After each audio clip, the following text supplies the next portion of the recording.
Hi, my name is Sarah, and I want to present Sylvia Plath's poem Daddy, called Daddy. So, first, some context is that Sylvia Plath is a confessional poet that was very recognized in the 20th century, and she had an obsession with death theme, and she focused all her poems on violence and depression. She had a husband called Ted Hugh, which was her editor as well, and also the reason for many of her poems, since he was unfaithful to her, and that caused a lot of pain in her life. And then in her life, at the end of life, she committed suicide, and later on, her son did as well. And so, the theme I chose for this poem is how a patriarchal society can lead to the continual confinement and repression of women. A basic summary of the poem is that basically the poem talks about her own father and the bad role he had done as a father. Thus, she also talks about her husband, the dad of her children. She compares Jews with herself and talks of the two men as German, like if they were mean. The literal meaning of the poem is that problems she had with her father and husband. Yet the figurative meaning is that she sees her father as dark colors, black and gray, and she is the Jew to his German. She feels victimized. First of all, Sylvia Plath uses irony in the title, which is daddy, since daddy is like sort of a cute word used to say dad, and it's ironic because she's not talking of her father or her husband as something nice and adorable since they were a pain to her life. So, in the first stanza, we can see that an allusion when she says any more black shoe, because this is an allusion to a child story of a woman stuck in a shoe, and also there is a lot of imagery, a lot of color symbolism and imagery when she says black, because when she says black, she's talking about her husband, like saying that a dark color, something negative. And also then she says, for 30 years, poor and white, which could also be seen something like purity. And there's also a use of onomatopoeia when she says, barely daring to breathe or chew. And this is to emphasize feeling. So in the second stanza, we can see that she uses a metaphor when she says, marble heavy, a bag full of God, since as I saw in research, she means she saw her dad as a god, like something powerful in her life, not necessarily good, but she saw her father as something powerful. And also then she says, ghastly statue with one great toe. This could be imagery because, and she's dehumanizing, like not like her father is like not there for her, like a statue, no emotion, stiff. And then she uses again color symbolism when she says big as a fiscal seal, and a fiscal seal is gray, it's usually gray, and she's again describing her father as something gray, something negative, a negative color. In the third stanza, she uses juxtaposition and also uses diction in the last verse when she says achu du, which is a German word for OU, and her father was a German, so she's kind of relating it to that, and and later on you will see that she's saying that Germans were mean, like her father, which was mean.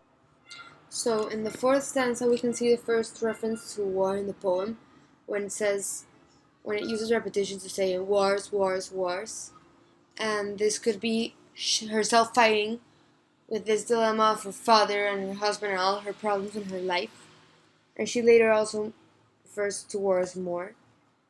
And then in the sixth stanza you can see how she starts talking about again in German. She says ich. This is a repetition, and it's German word for I.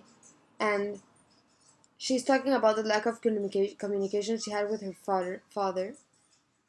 And then again it says, I thought every German was you, which is a metaphor, and referring to that Germans were mean and there was no understanding of the talk. Then again, in the seventh stanza, she says, an engine, chuffing me off like a Jew. This is a simile, and she's talking about like she is the victim. And then it says, a Jew to Dachau, Auschwitz, Belsen. This is an allusion to the Holocaust, and maybe she can be referring it as her being the victim and her father again being the German, the Nazi. And then it says, I began to talk like a Jew, which is a simile. And then she says again, I think I may well be a Jew, which is a metaphor. And these two lines say basically that she's a victim. She's a Jew and her father is a German, once again. In the eighth stanza, she says, the snows of the Tyrol, the clear beer of Vienna, are not very pure or true. This is imagery, since she's talking about that her father's not very pure in a way. He's bad. And then she says, with my gypsy ancestress and my weird luck. This is a metaphor, and she's talking now not only about Germans and Jews, but now she's talking about gypsies, which were also victims of Germans at a point. And this is interesting. And then she says, and my tarot pack and my tarot pack. A tarot pack was something used by the gypsies to predict the future. And she's all again making this allusion to the gypsies and the German war and everything. And then she says, I may be a bit of a Jew. So again, she's declaring that she is the victim. All this goes back to the theme of how a patriarchal society can lead to the continual confinement and repression of women. Because she's talking about how this German society, this Jew society, is all leading to her being the victim, the repression of her, the repression of the woman.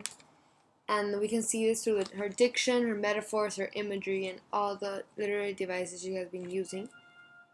And then, in the ninth stanza, she says, I have always been scared of you, with your Luftwaffe, your gobbledy-doo. This is a use of diction also, to emphasize her feelings. And then she says, and your arcane eye, bright blue.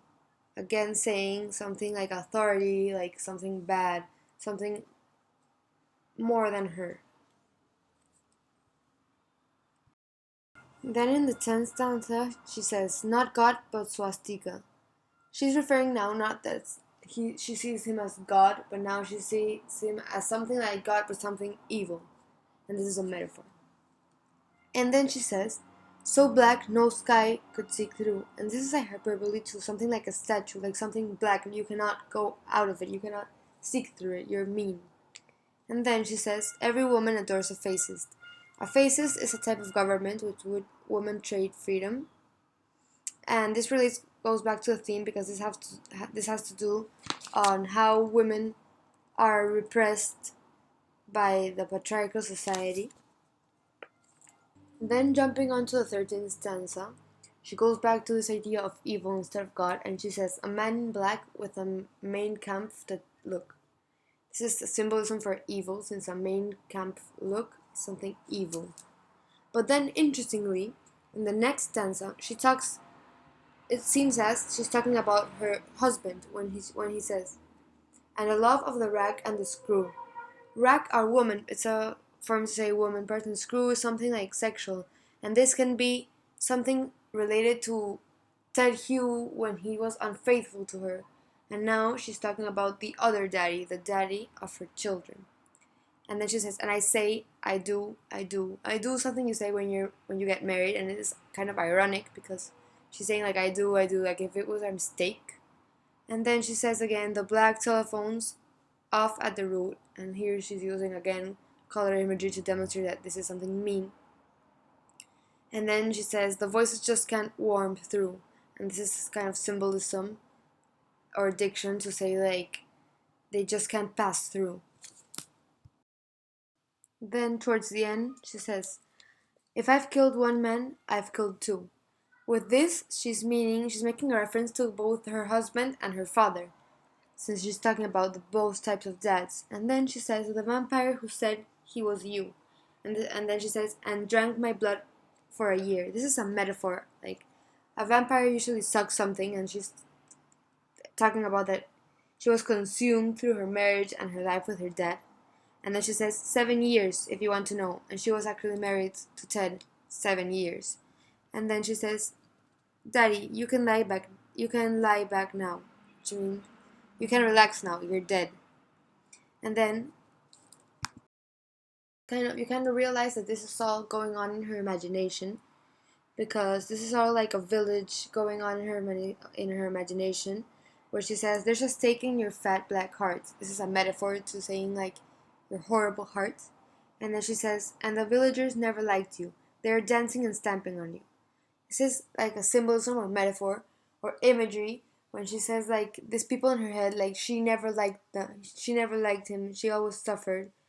And then it says they always knew it was you. Daddy, daddy, you bastard, I'm through.